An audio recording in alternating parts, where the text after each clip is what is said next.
Quel dernier conseil peut-on donner à un étudiant à la veille d'une épreuve, d'un examen ou d'un concours professionnel? Peut-être ceci. Il s'agit d'une épreuve et d'une épreuve scientifique.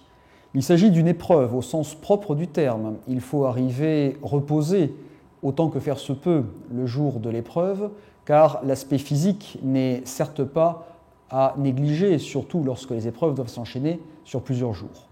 C'est une épreuve donc physique, nerveuse, mentale assurément, mais également bien entendu une épreuve scientifique.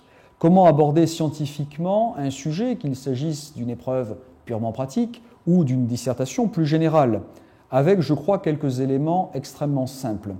Viser toujours la clarté de la démonstration, la clarté du raisonnement.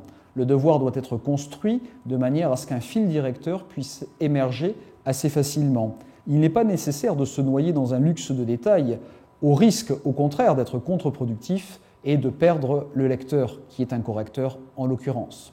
Donc la clarté, la cohérence.